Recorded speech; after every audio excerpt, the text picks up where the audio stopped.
that joy comes in the morning light.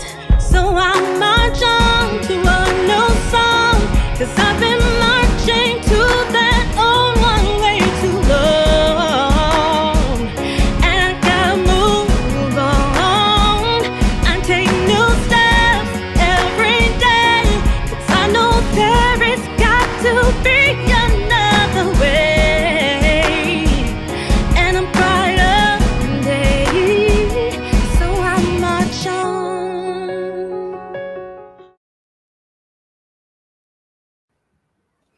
Hello. Welcome everybody to Pure Live. It is Friday night, 9 p.m. Central Standard Time, and you are exactly where you're supposed to be. And for those of you that are just watching for the first time, welcome. And if you are watching from YouTube, follow, subscribe, like. Thank you. I appreciate it. Those of you that you already have been watching, you know what we're up to. You know what we do. We're going to start this thing off with our sponsors. You are really going to want to be involved in this. Seriously, this is going to be a deep conversation, and I want to hear from you. All right, let's get started.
All right. And the founder of that organization is going to be on the show very soon. Very soon. So you look out for it. And it is a wonderful organization to be a part of. They're doing some really great new things this year. So keep your eye out. And we're going to hit you with the newest thing that I've gotten myself involved with, and that's Motives Cosmetics. Here we go.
Yes, honey. And yes, I do wear my own products.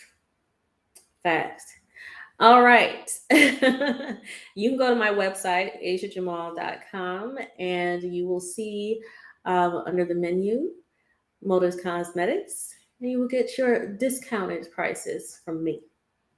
And it'll help the channel and everything. Thank you. Appreciate it. And real quick, let me remind you, Abella sunglasses. Yes, go to my webpage, go to Abella, you will get 30% off. You're welcome. Now, we're going to get into this topic. I'm going to introduce our guests very shortly. Before we do that, I am going to play this video to help you understand what we're talking about today. So here we go.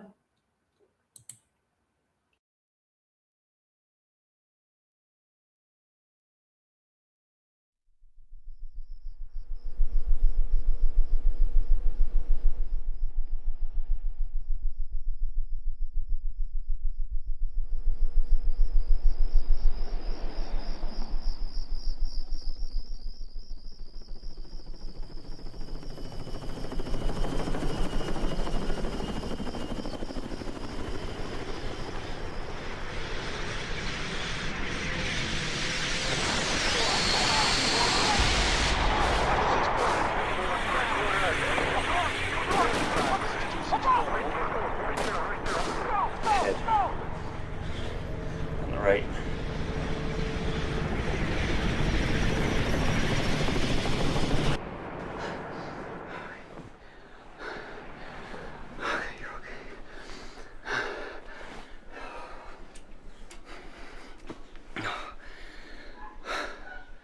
Sleepless nights, plenty of sleepless nights.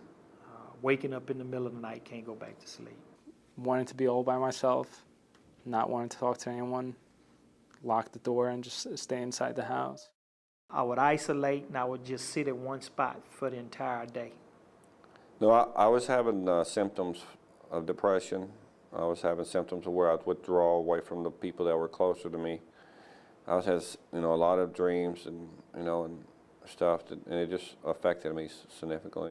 All I know was what my wife would always tell me, is that I was not the same since I've came back. Since getting out, I wasn't the same person. I think some of the symptoms I was initially diagnosed with is the dreams that comes along with that from seeing some traumatic events. Where they've had bullets flying and bombs around and constant fear of their life for 24/7.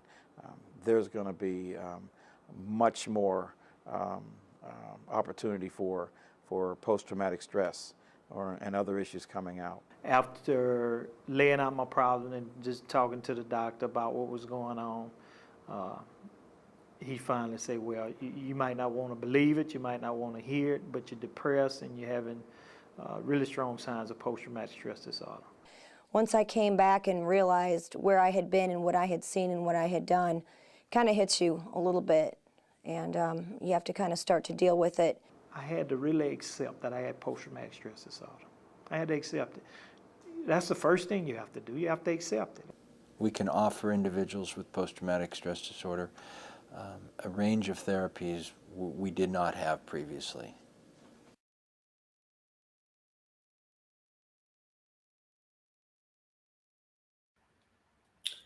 All right. So now I'm going to introduce today our guest, Joshua Jamal, military vet. Welcome. Hi, pure elegance, people, family, community, whatever you call yourselves out there. Yeah, okay.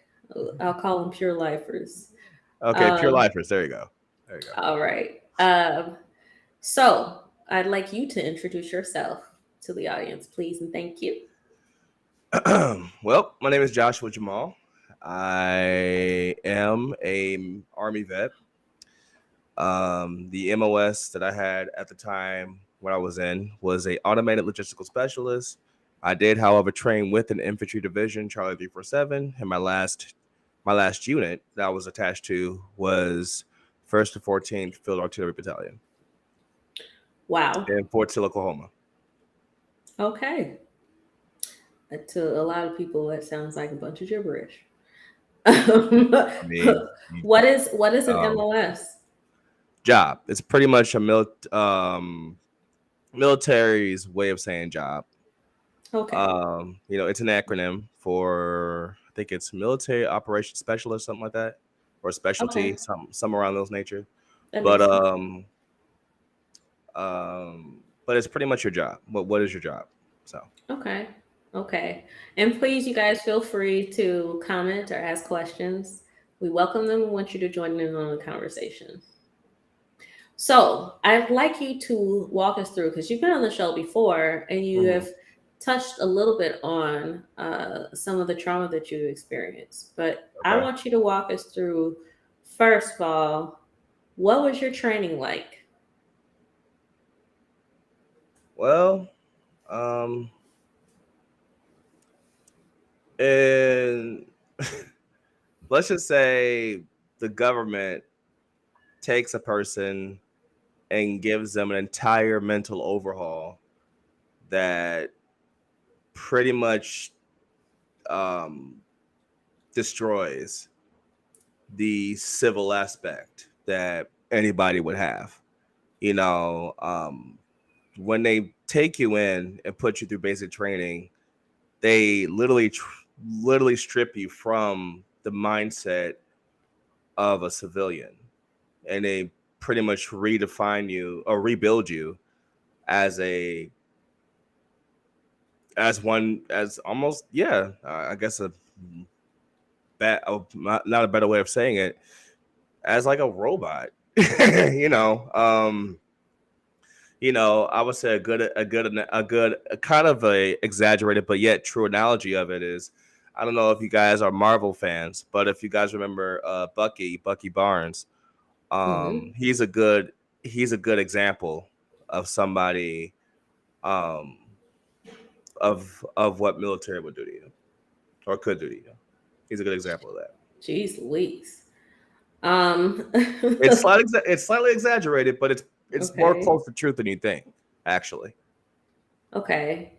So in this training that you're dealing with the military, I guess the whole goal is to make you a militarized weapon. Pretty much. You're a walking weapon. That's Okay. conclusively what they want you to become. Okay. So was the training itself strenuous? Yes. Like Um, I would say in the first week, everybody in my unit is crying for mama, crying for dad. We're broken. We are emotionally and mentally broken. so why do you think people continue? Why do they stay? Um, the military kind of robs you of hope of leaving. Like you kind of feel like this is your only option. There's no way out. Um, you're stuck in this situation, and you just got to live with it. That's pretty much how it is. That's deep. Yeah, I've never heard that one before. Um, probably because you how haven't asked. facts. How so? Like, I mean, is it a mental job on you that they're doing? Is it things that they're saying to you? What do you Yeah, think? yeah, it's a mental job. Like they mentally tear you down and to the bare bones, like to a point where you can't you don't think the same way you used to. Like the defiance that most civilians love to utilize, that they can utilize and get away with. We don't have that. They don't. When you're a soldier, you don't have it at all. So Freedom of speech, you don't clarify. have. Oh, okay. Freedom of speech, you don't have. Freedom of opinion, you don't have. None of that you have. And they put kind of it's like a good way to say it is, we are sworn to protect the very things that people use on a regular basis, and that's your democracy. We're sworn to protect that, but we're not sworn to practice it. We don't practice what you guys use Mm, freely. that's deep. That's deep. I haven't heard that one before We either. actually forfeit that right to use democracy. Mm. And if you're trained to be this way and you're allowed to be placed back into regular society, how do you adapt? I'm gonna answer the first question that was given to me, and he said, "Did I know that when I joined?" Um, Okay. I Let me pull that so you see it. I I kind of did. Um, I kind of did, 'cause I did some research behind it and my rights and stuff like that, and what you really sacrifice. I did do research on it, but I didn't know the effects, how it really was. Just because you read about it, don't mean you know the experience behind it. So, yeah. Mm-hmm. Okay. So, can you answer my question now? Oh, I'm sorry. Can you repeat your question? I'm trying to run the show and he's trying to answer stuff without me telling you. I run the show. I'm the host. Okay. Now, when you're experiencing all that and you're broken down the way that you are, how do you re-enter regular society? In the first beginning weeks that you come back as a civilian, you're a sitting duck. They do give you, I mean, they gave you a briefing as to the outlets you could go to, but after they tell you what you should do, they pretty much spit you out.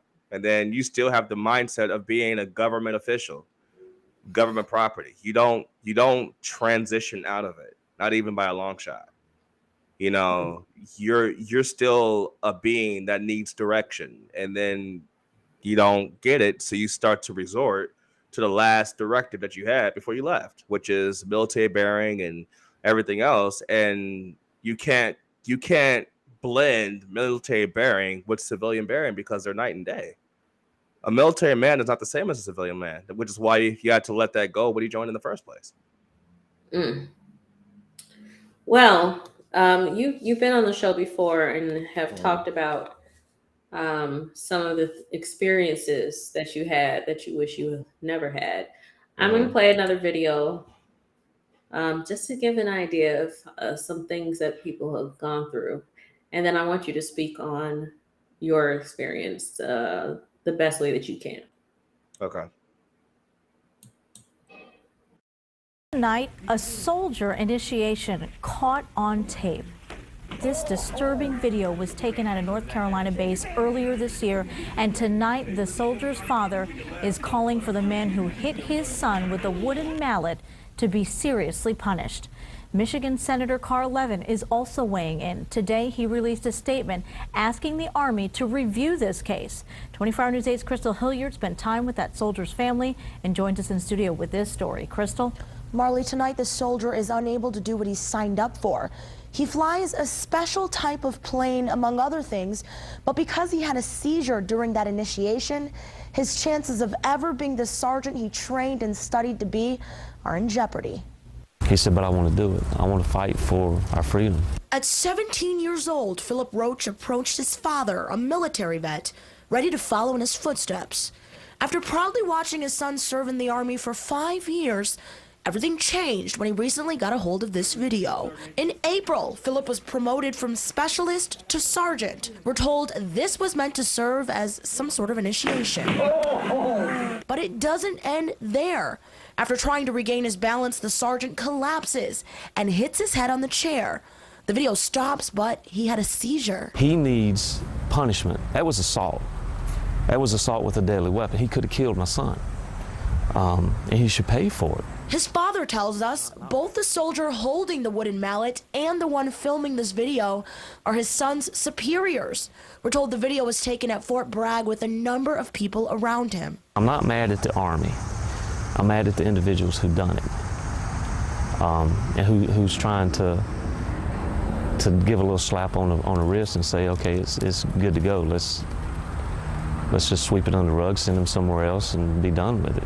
Sergeant Roach had to get stitches in his head from the fall, and right now he's unable to do his normal duties because of that seizure. There's a possibility that he may not ever be cleared medically and be able to do his job, and they can medically discharge him.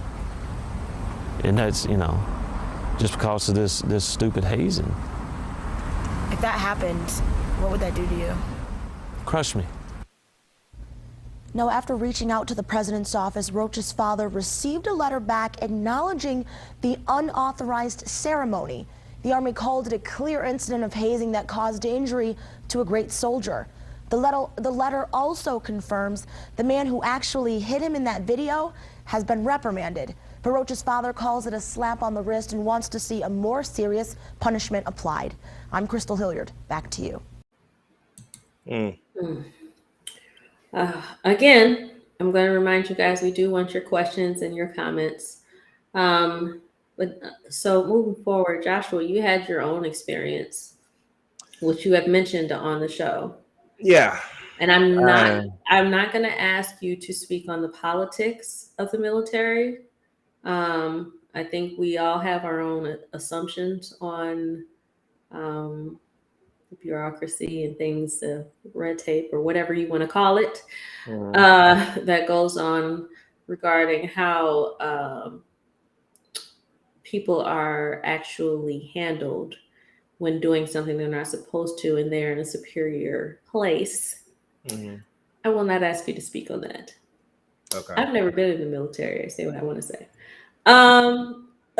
But what I will ask is to shine some light on your own experience. You, in fact, were hazed as well, correct? Yes. Okay. Was it traumatizing? A little bit. It It was was a little bit. okay, a lot of bit. Okay, But I was gonna say, let's tell the truth. but it was traumatizing in a sense to where I couldn't trust anyone anymore. That sounds a lot traumatized to me. Yeah, I couldn't trust anyone. Do you think it affected your relationships going forward with Yes. people? Yes. Yeah. Okay. I'm gonna dive deeper in that in a minute. What I want to know, since we only have so much time, is what happened in the military that got to the point where you were medically discharged, correct? No, I had a general discharge. You had a general? Okay. Mhm. So what Under okay, honorable conditions. okay. So what happened after that that caused you to have a need to seek assistance from medical professionals? Um, I had various episodes that weren't normal. Um, my sleeping was off.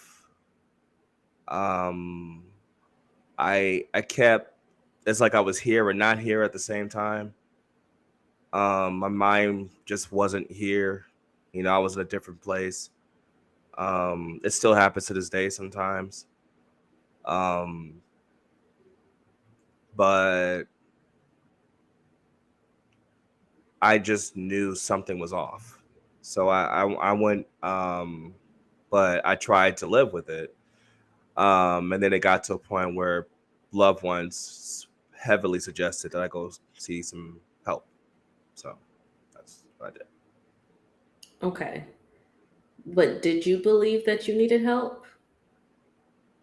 No, I actually thought it was probably just some form of some livable abnormality that people go through, and I didn't have nothing to worry about. I just shrugged it off as no big deal. So this is not something that the military caught while you were in. This is something that was brought up from your loved ones. Actually, no, they caught some of it. Because I've had maybe one or two suicide attempts in the military.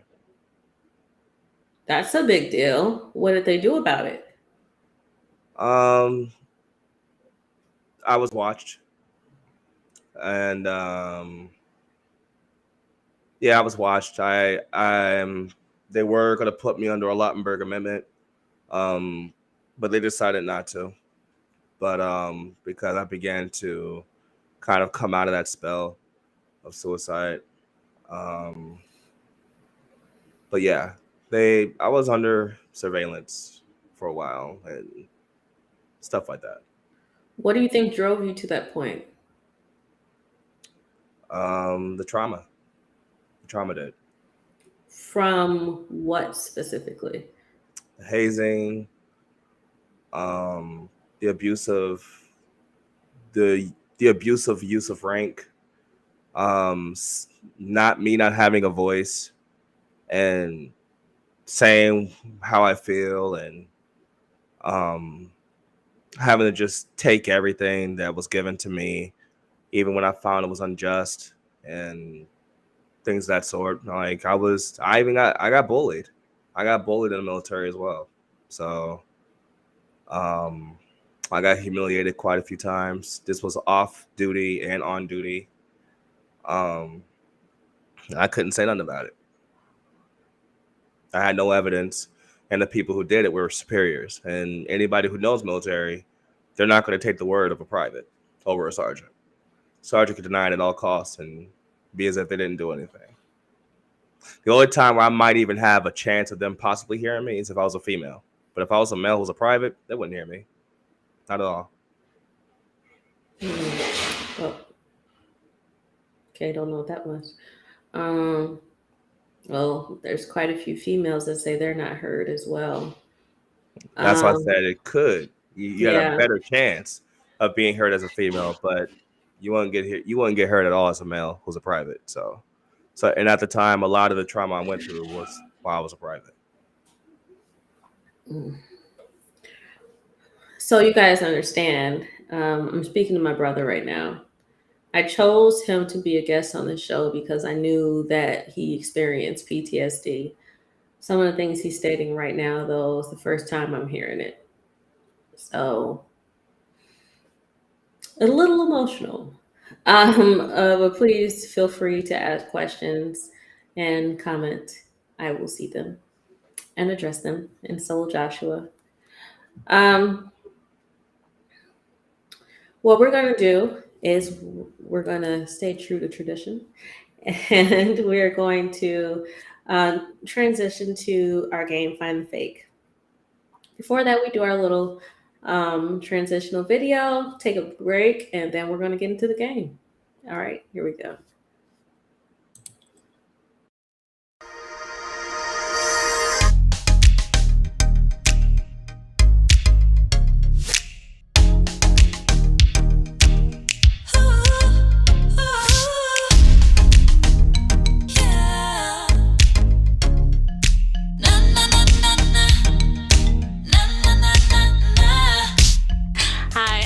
Jamal Rogers, and I'm a singer, songwriter, choreographer, voice actor, and I'm the creator and talk show host of P.U.R.E Live.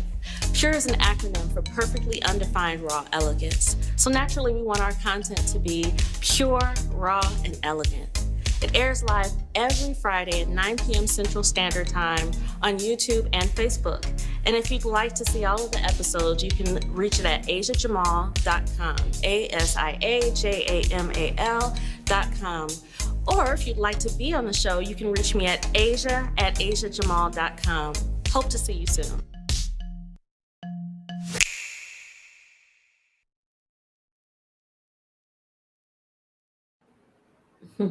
Hope to see you soon. Before we get into the game, there's a question, and I think you should answer before we start.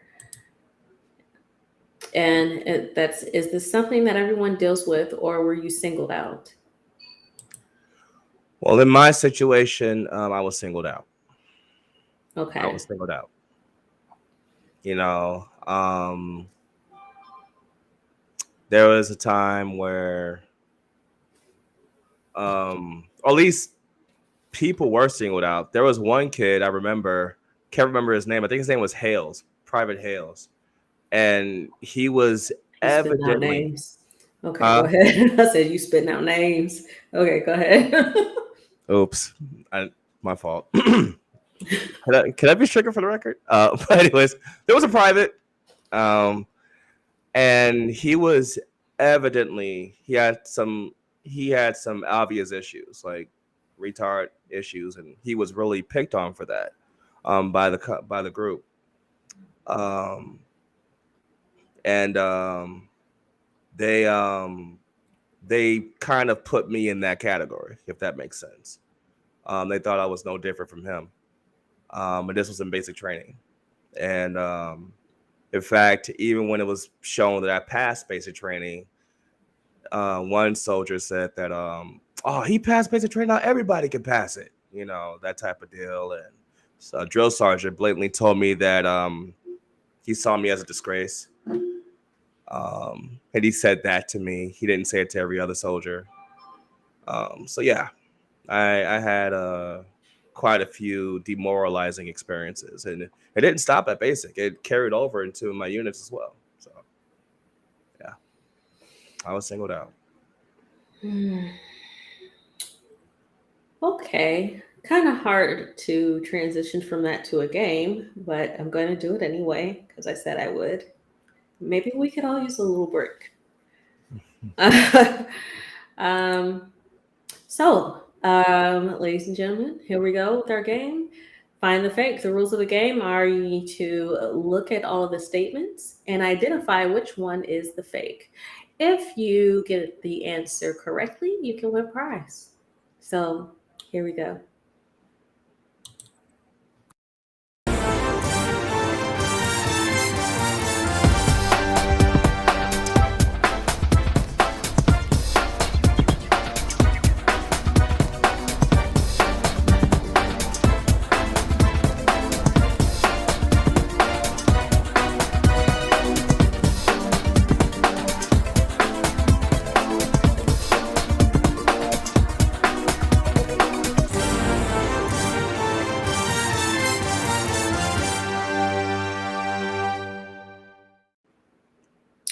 Those are some very interesting things.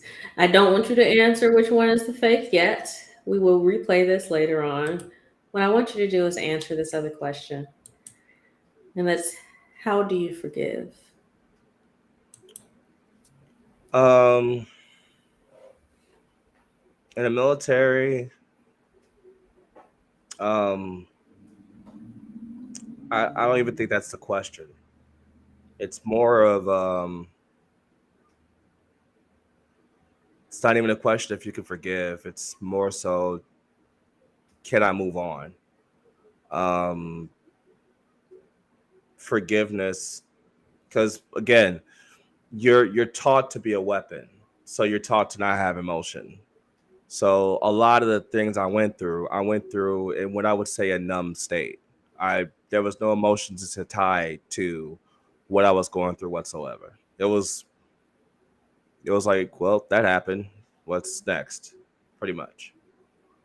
Um,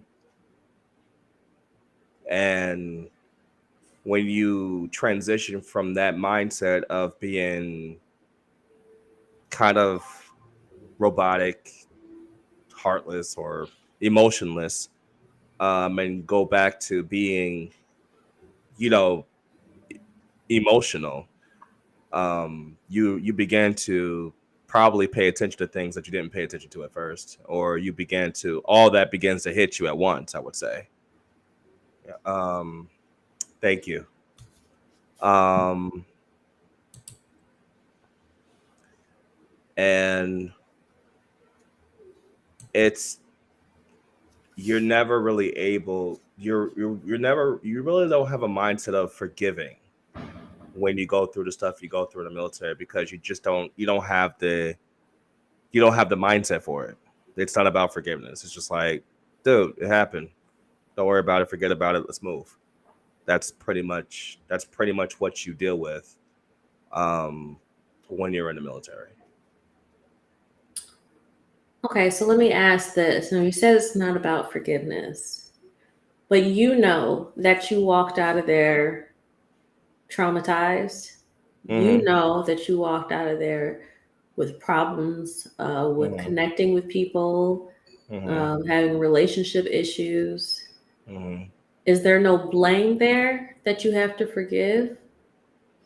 It happened.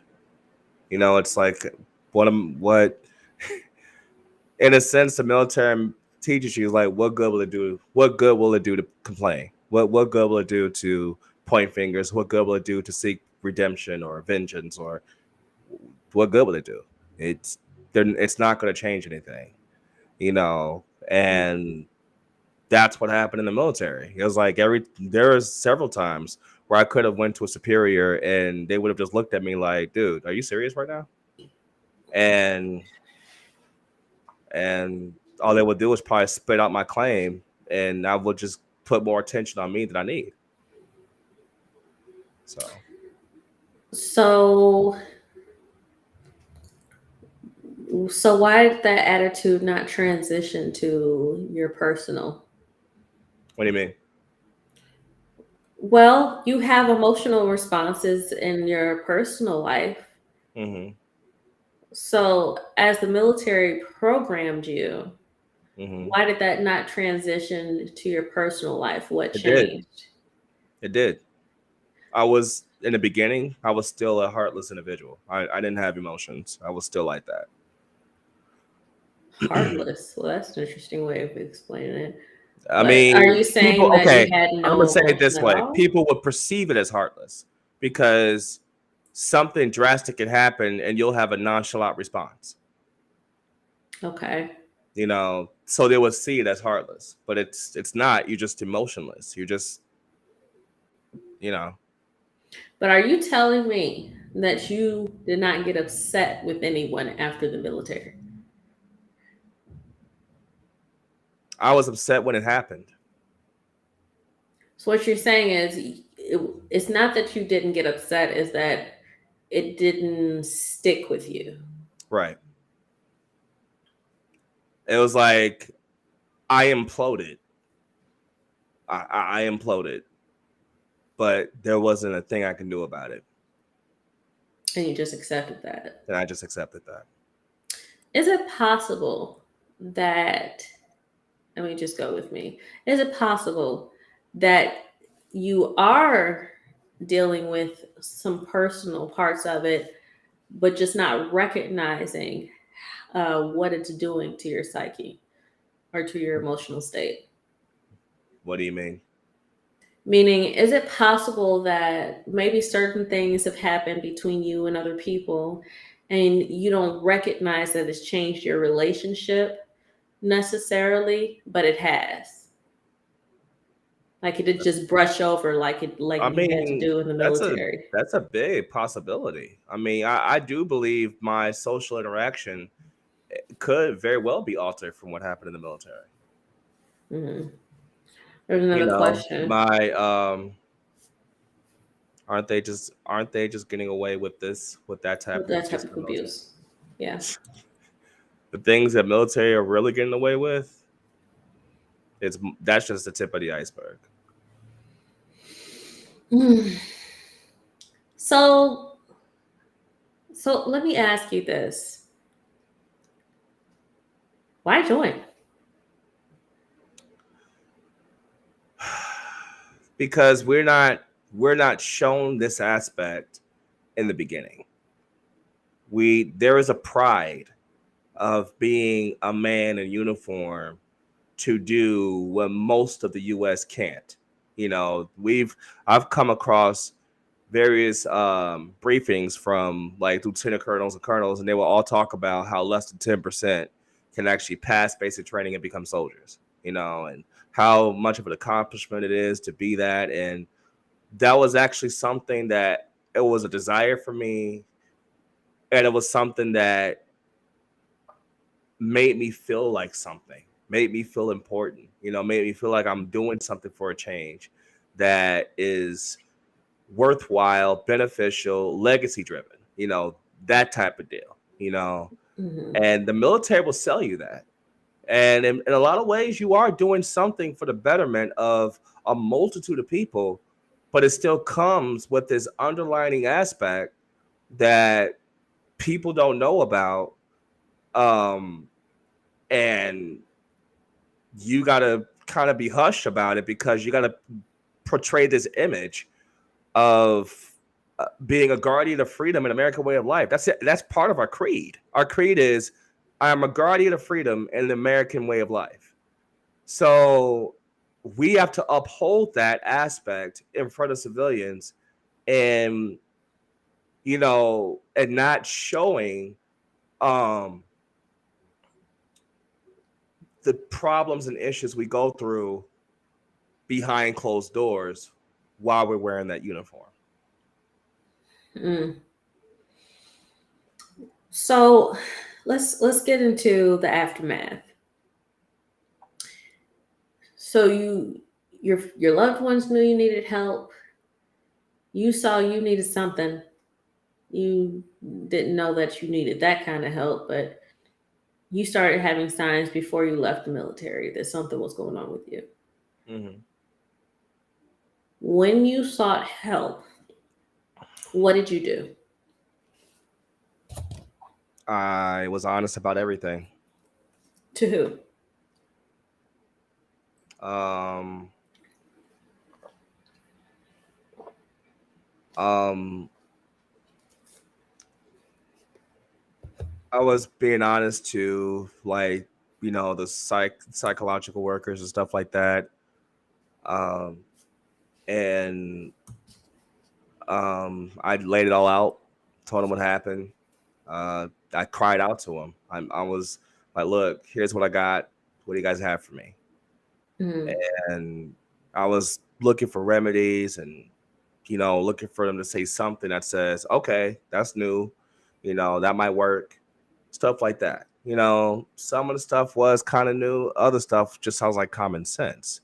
And I'm a bright kid, so I'm not, so I'm not gonna just take anything. You I'm know not quite a kid, but yeah, okay. what excuse me? What was that? Nothing, continue. Okay. Okay. Hmm. All right. So I'm a bright kid. Um, I'm a bright man. Okay. Um, and I'm not just gonna take anything. You got to come at me with something that's not just common. And hey, if you want to be clean, use soap. Come on. You know. Hmm. And so, um, and so sometimes they would tell me some things, and other times not so much. And then even when I try them, it was like minute or minuscule evidence of change. It's like putting a band-aid on a really deep wound. And Mm. and after a while, I kept trying, I used friends. I would say I got more aid from friends than I did the actual specialists. But their version of aid was something I didn't want to go to. Um, because a lot of them were into alcohol and narcotics, and and I was like, no, that's not me. You know, even when I did have a drink here or there, I didn't like the mindset I was in. When I had my alcoholic drinks, I Mm. had no boundaries. Had no barriers. I was just loose. I didn't like that. It So wasn't a regular casual drink. You was just out there. right. I mean, and because I have a high alcohol tolerance, it wasn't just one drink either. It was quite a few drinks. So, you Got know, it. but I wanted to address this. Chris says, I've noticed in the last couple of years that a lot of military members are taking their mental health a lot more serious. That wasn't the case when I first joined. mhm. I don't remember when he joined. I believe it's the early 2000s. You can correct me, Chris, if I'm wrong, but I believe it's the early Well, 2000s. Do you agree with that assessment? yes. Um, Especially with how there's stress cards now in the military. There was no stress cards when I got in. I could not pull a stress card of the drill sergeant. They just at the time I came in, they just stopped hitting soldiers. Drill sergeants just stopped hitting soldiers. You know. Okay. So yeah, they no. Mm-mm. He said, We yeah. were taught. We were pretty much taught to suck it up. You're a soldier. Deal with it. Move on. Mm. And if we had any ramifications whatsoever, it was going to happen after we came out the military. It's like, well, that's not our problem. So a Thank you. You uh, didn't wait for me. a Yes. What stress is a stress card card? is something that the soldiers can use now to let the drill sergeant know they're going too far.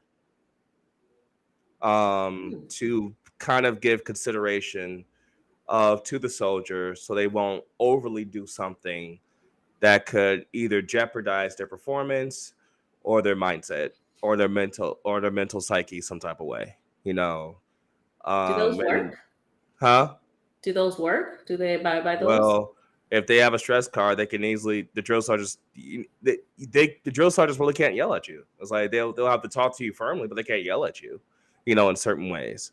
They could be dynamic, but they're limited as to how they can do that to give consideration to the psyche of the soldier.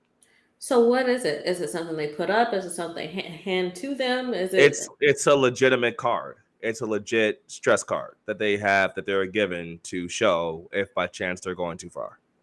so what? They like just put it up like, okay, too much? I don't know. Oh, All I because know that you didn't that's where experience it. You just no, know I that it's out no, I there. I never had a stress card, so I don't even Got know what it. that. I don't even know the mechanics behind it. So Okay. I hope it's helping. yeah, I it's a really different do. military now. That's for sure. You're like, if only things were different. Mhm. Um, so with what you're dealing with now, how do you cope now? Because you're saying, okay, they gave me a little token here and there that might have helped, but they didn't really do much of nothing. How are you coping? PT, What is God, PT? physical training, Okay, thank you. God, You and said that trying to firmly. God. and emphasis on God. you Okay. know, um, and getting into hobbies that keep me either productive um or something I just enjoy. A good bypass time or something. Um, but ironically, these are things I was doing while I was in the military. So I was still going to church while I was in the military, and I was into a lot of hobbies that kind of kept me out of trouble, and I was into my PT, but so it's in a sense that's I just resort to what I know, and those are my coping mechanisms.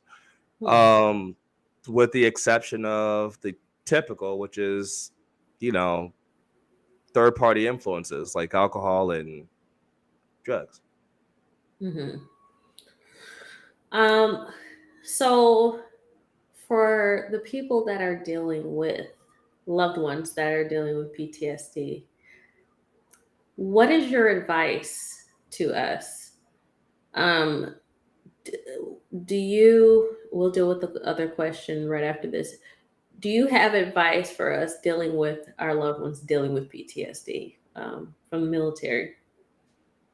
Because I know it's different. Each PTSD experience is different. What is your advice for that experience? My advice to the loved one or the person dealing with it, which one? The loved one. Pray. That's the biggest thing I can advise you to do is pray. And Okay. you're gonna have to practice a level of patience that is more than what you would typically practice. Um, there's gonna be some things that you're gonna have to purposely do to help with navigating through the channels or changes of the person going through what they're going through. So you're going to purposely withdraw just so they can reset. Um, there's going to be times where you might even be proactive with certain things just to kind of maintain a balance um, with what they're dealing with to help them with their balance. Because one thing I will say this to you, and I'm speaking from my own experience. The bigger the outburst, the more afraid they are. Hmm. So the problem is people don't know how to get through the flames, and so they're more offended than they are able to help. But in a lot of cases, at least with various veterans that are going through it, and even myself, if they're in their episode and you're seeing a lot of anger and rage, they're more scared than you think. Um, It's just they don't know how to respond in a passive sense because, again, we're warriors, we're weapons.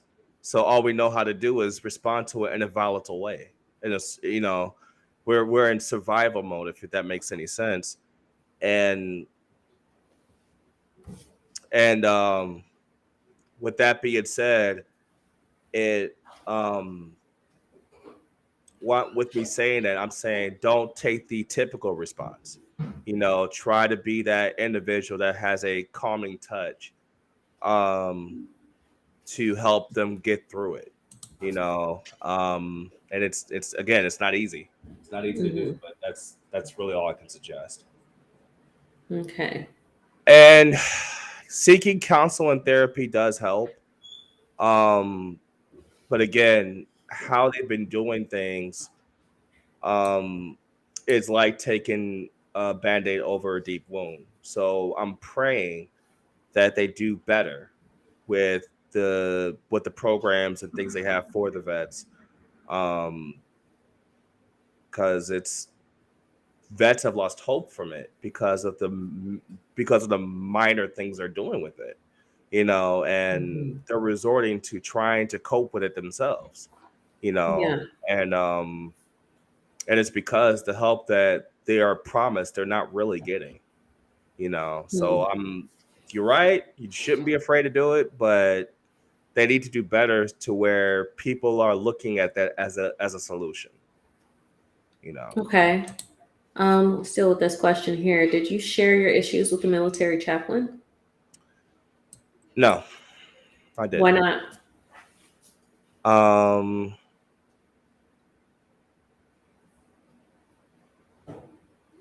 I was ashamed. I was ashamed. And I had a hatred for what I was going through. And I blamed the military for it. So I really didn't seek help in it. Instead, I just wanted to self-destruct. So. But doesn't that kind of point towards the previous question when you were talking about that there was no forgiveness involved? You said that you did blame the military for the hatred that you were dealing with. Well, I realized I blamed him when I got out. I just, again, I couldn't really focus on my feelings and emotional aspect. I know they were there. I just couldn't really tend to them. I couldn't focus on them. I couldn't correct. I couldn't do anything. I couldn't do anything when it comes to my emotional aspect. I had to really it was like I was taking one trauma from the next and just moving on to the next thing. It was like I was taking so many shots. Like somebody was shooting me, and this whole time, instead of me tending to my wounds, I'm just moving. And then after I get to this after we're clear and we're done, I look and I've got shot 15 times. So that's really how it was. Like everything was done fast, and I didn't have time to really look at myself. Like I really didn't. So after all of that, now you're here where you are now. Did you ever forgive them? Eventually. Okay. And how do you think that happened? God. Okay. God navigated you through that. Mm-hmm. Amen and amen to that. That's how I got through. All right. Now, before we get to the very end of the show, we're going to replay that game for you guys. I saw one guess. And that was C from God's mouthpiece. I got one guess. Okay, so here we go. We're going to play this one more time for you, giving you another opportunity.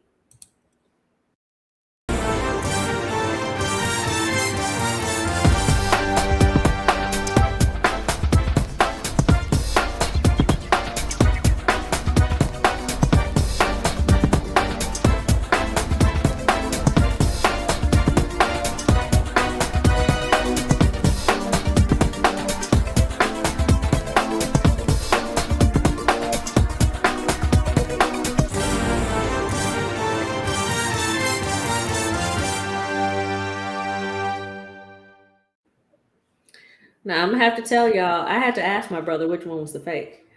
I didn't know.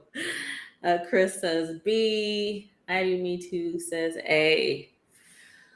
Oh dear, oh dear. So unfortunately, ladies and gentlemen, you have all answered incorrectly. Please, Joshua, let them know what was the correct answer. It was D. It was D. I won a strongman competition. I never did. So he didn't win, but he is a strongman athlete. And to pick C, I'm a little why I don't know why you picked C. That was very specific. That was quite specific. Like you had exact numbers and everything. Um, it's not C. So, Everything else is true. I am a everything strongman else is athlete. true. There is actually videography of that. I do know 7 styles of martial arts. And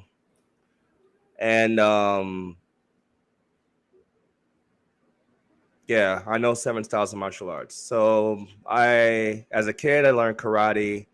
In the military, you should know that we learn basic jujitsu, and I also learned TKD, Taekwondo, because I went to South Korea to learn that. And I also learned boxing. When I came out the military, I also learned Tai Chi, and Capoeira, and I also learned Introduction to Kung Fu, which was various styles of Kung Fu. One of which that they emphasized was mantis style, and snake. Yep. So you don't know how to fight at all.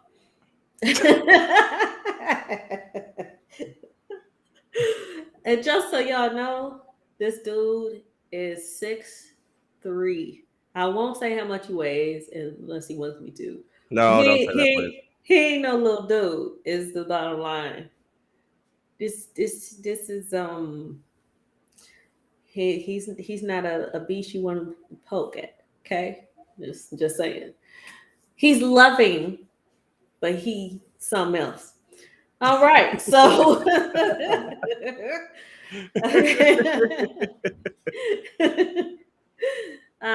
so we are towards the end of the show. Oh, there's another question for you. Let's try to get that answer in first.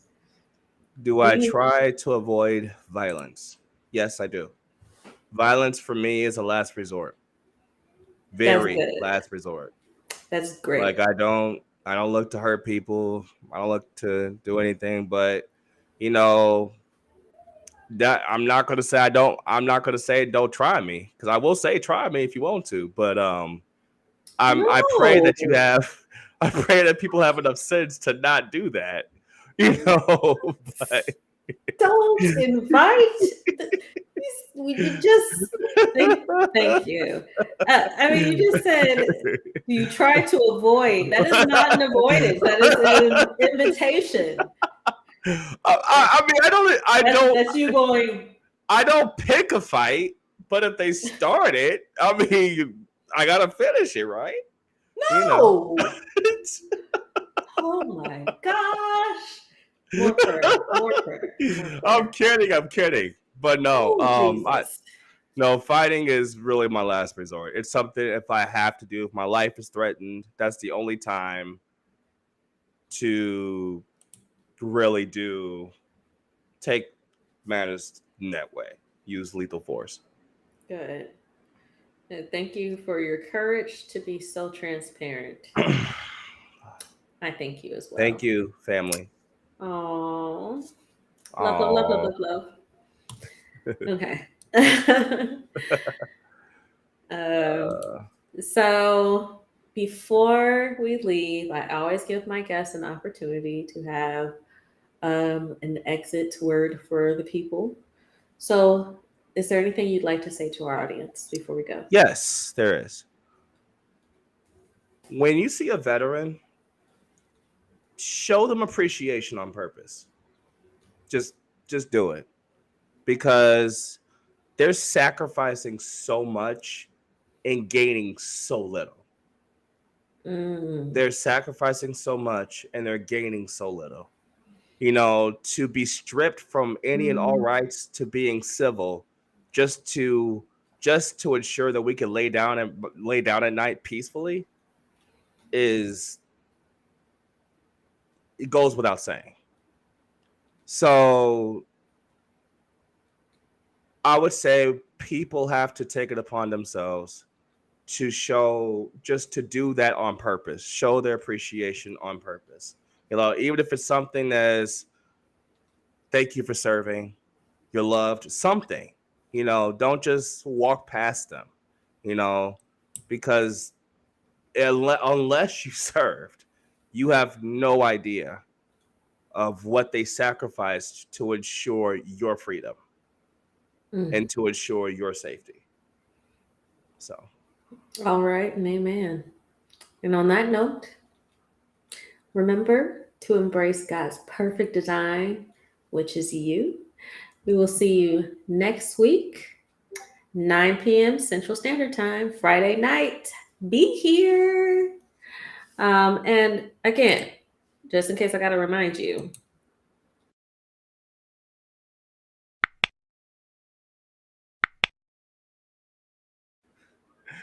thank you. You made a video for them to subscribe.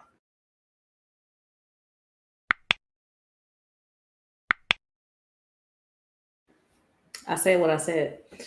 All right. Love you guys. Wow. See you next week. Have a lovely evening. Bye-bye now.